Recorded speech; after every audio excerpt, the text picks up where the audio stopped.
Nikki. I know. So it's pretty exciting to hear. I'm pretty happy for him. Basically, I know everybody says Cleveland. I know you say it. Cleveland is the place where people go to lose their career or end their career. Before dreams die. Where dreams die. But personally, I think that he's gonna go in and he's gonna shock a few people because I think that he's gonna just surprise everybody the first 4 or 5 games. I'm not saying that they're gonna make it to the playoffs or anything. I just believe that since he's on a new team and he's in the AFC, it's a whole different change. I think he's gonna go in there, shock some people, and play really good. And they got a pretty good head coach. I think he's been around a little bit. Yeah, he was a former Raider.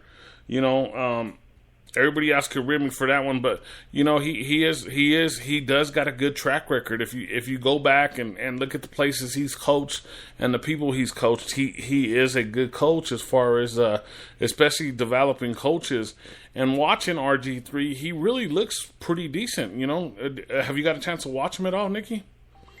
Like I said, living in Florida, I don't see much unless it's the Bucks or the Dolphins or Jacksonville. I don't see much of anything else that goes on around the country. Yeah. So we just got a message from Deborah. So shout out to Deborah Scarberry. She's our country host. But sorry about that. I just want to give her a shout out because I might have missed her earlier. What's happening, Deb? Yeah, she's listening in too right now. So it's pretty cool that we got a lot of support. And shout out to Sharon. I hope everything's getting better. I don't know her co-host name. Do you? Do you know how to say his name? No. No. Okay. Okay. So finishing up with RG3. Like I said, I wish him the best. I hope he does great. I wanted the Broncos to get him over Sanchez. And we'll get into the Sanchez, Trevor Siemian, and Lynch thing in a little bit here. But I actually had picked RG3 over Sanchez, and come to find out later on, RG3 was Alway's first pick over Sanchez. Alway finally came to the table and said that they were trying to get him before Sanchez, and when RG3 got picked up, they went and snatched up Sanchez. So, and then we'll get into that because Nikki knows I'm kind of a little bit upset because they kind of picked a starter, and it wasn't the starter that I wanted. And not the one I wanted either. So yeah, so that is our new segment. It's the latest information of the day. Or it's everybody's known about it for a couple days, but it was like breaking news still to me. So, and like I said, I want to see RG3 do good. I wish him the best. I wish all the football players the best, and I hope they have a good season. Even the Raiders, I wish them the best. I just don't think they're going to be any good, because they just don't have a good track record, 30 years of losing just tells you right there that they're still in the doghouse. Yeah. So let's hey, we're going to go into a song for Bobby Tango, because we're going to have Bobby Tango on the line because Bobby Tango was out at Broncos camp this week, Thursday and Friday, covering the Broncos training camp. So he's going to be on the line with us and give us all his insight on training camp and see how it all went. So we'll be right back, but I'm going to play a song called People Are Strange by The Doors because tomorrow night we start the X-Al Conspiracy Theory show, which I know everybody's excited for. Are you excited for that one, Nikki? I actually am. I like that show. So we'll be right back in just a few minutes. We'll have Bobby Tango. I'll get a hold of him real quick, Nikki, and if you could just send him a real quick message to let him know that we'll be on the air in a minute. So what are we on now, Nikki? KBLP. KBLP. I got to get used to it. KBLP. KBLP with Sports ideas Live. and NIKONA Miller Sports. So we'll be right back, guys. Thank you very much, and thank you to all our listeners. We'll be right back. Hold on, Nikki.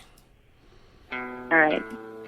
People are strange when you're a stranger. Faces look ugly when you're alone. Women seem wicked when you're unwanted. Streets are uneven when you're down. When you're strange, faces come out of the rain.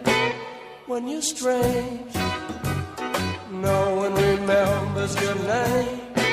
When you're strange, when you're strange, when you're strange. People are strange when you're a stranger. Faces look ugly when you're alone. Women seem wicked when you're unwanted. Streets are uneven when you're down.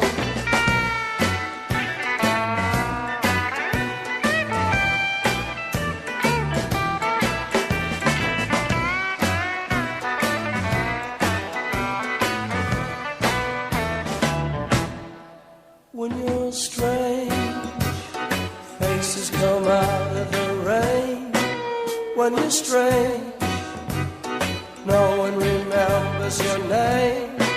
When you're strange, when you're strange, when you're strange. Alright, yeah.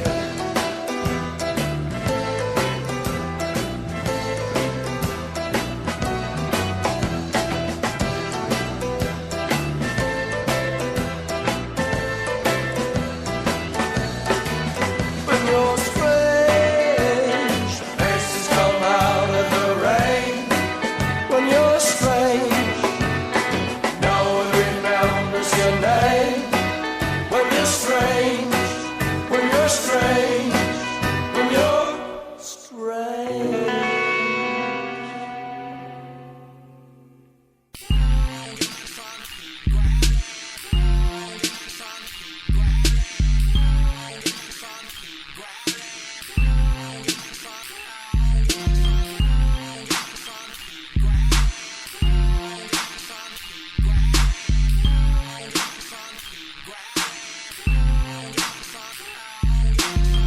All my levels keep it 100. Turned up, pour the liquor, turn up the cup. That's my homies, DJs turn it up. Break the knob and break that shit, make sure this shit stay permanent.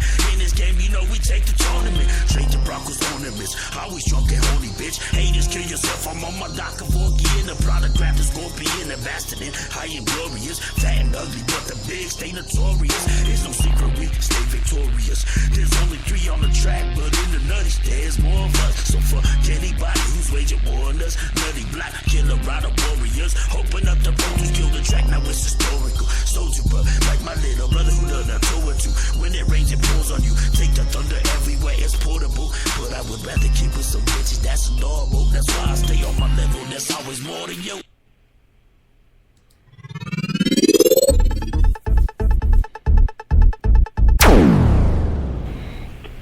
You're back live with the IKE and NIKONA Miller Sports Show. We do this live every Monday on KBLP. What is it called, NIKONA?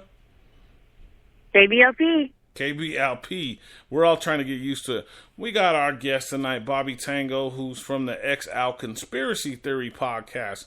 We got him on the line tonight. He was covering the Broncos Thursday and Friday for us. He was down at the field. So what's up, Bobby Tango? Yo, what's up? It's the man of the hour, too sweet to be sour. Bobby Tango coming at you live with ideas in the NIKONA Miller Sports Show on the KBLP. Yeah, practice was pretty good there for the defense, I can say that. Of course the defense is going to be good. Yeah. Well, what happened was, I guess that on Wednesday they didn't have a good practice. I guess everybody was kind of just lollygagging around, having the Super Bowl post blues there of thinking they can win it without putting some work in. So Kubiak was very vocal on that practice there. So what happened was he went ahead and let the Sharks out and said Thursday's practice was going to be go ahead and have the first team defense or all defenses go full speed against the offense. And that Thursday, the defense definitely won. And they shut down the running game. They shut down the passing game there. So our defense is definitely alive. We do have some work we got to do here on the offense there. and everybody wants to know what's going on with the QB battle. QB battle between Mark Sanchez and Trevor Siemian. Remember, this is opinion based here. Opinion based here. Yeah, I'm sorry. Yeah, my opinion based from what I observed and from what I saw on Thursday. From my opinion is the 7-on-7 drills with Mark Sanchez went smooth. He did good. You know, he didn't have any incompletions. Trevor Siemian had like 3 incompletions. You know, but once it came down to scrimmage time, Sanchez struggled with the receivers hitting open people, wrong reads, miscommunications. Trevor Siemian, on the other hand, did way much better than Mark Sanchez in the scrimmage there, completing like 3 big passes against the first team defense there. So it's still a lot of work. You know, they're right neck and neck. It's basically going to come down to these first 3 preseason games to see who's going to be actually Denver's starting quarterback coming up here. So Nikki, before we go any further, before I get to my point, why I'm upset, what's your opinion on the quarterbacking situation? The announcement that Sanchez is going to be the starter. Yours. Okay. And then everybody wants to know about Paxton Lynch, right? Paxton Lynch. The guy that's supposed to come in the guy that's supposed to come in and save Denver Broncos world and having every fan saying, start Paxton Lynch, start Paxton Lynch. Paxton Lynch can't even do his 5-step drop, 7-step drop without tripping. I mean, he's very uncoordinated from what I saw. I mean, he had problems doing that. Now, he's athletic, rolling around on the bootlegs. Don't get me wrong, he's fast. Once he gets around that corner on the bootleg, yeah, so he has a zip on the ball. And but his accuracy, not there. That's why I think he's going to eventually win out, because he's more mobile than both the quarterbacks in camp, and he could roll out, and then he got that arm strength to get down the field. And all they're asking him to do is hand off right, hand off left, and then do some bootlegs. So they're going to keep him safe. But, okay, I already said Sanchez is the starter. And then I watched the conference when he said that, which got me kind of upset, that Lynch is behind in the books. You know, so I'm like... He is. You know, he is, from what I saw. He's not a starter. You know, no way. You know, so it's like... because I really want... You know, we drafted him in the first round, so how are we not going to put our first-round draft choice out there to be the starter? So I'm like, we're the... Well, you know my opinion. My opinion on that, is we wait for a draft pick on that, because we have a sleeper kid in Trevor Siemian here that's going to shock the world, and is basically going to be the starting quarterback there. And I've been saying this since last year. If Osweiler was still here... Who? Brent? I mean... If Brock Osweiler, if Oz was still here, we would still have a quarterback controversy this year between Oz and Siemian. So there would be no controversy. Siemian would have won out over him, and that's a given. It would have been, yeah. So it's still basically, but I'm saying here is, I've always said this. I'm going to say it again here. Paxton Lynch will probably be traded here in the next couple of years here, because Siemian is going to take this job and he's going to keep it. And he's a sleeper, definitely a sleeper. What I also observed was this year was Capri Bibbs. I can never say his name right. Capri Bibbs. Man, his feet were fast. He picked up even more from last year. You know, I look him to go in rotation. Yes, with Booker. He must have dropped some weight then, because he was a little slower from what I remember. Well, right now he's listed at 203 right now. I mean, his feet was fast. Now Ronnie Hillman, he was running with 13. He went in there a couple of times, so Hillman is not even in the mention of running backs there. I kind of think we're going to be cutting him here when the season starts. Okay, so I know I was looking at our messages earlier, and I know that we have to. We got the quarterback thing going. Everybody knows that I wanted Lynch to be the quarterback. I'm kind of upset, like I'm saying, but Alway and Kubiak said Sanchez is going to be the starter going into the first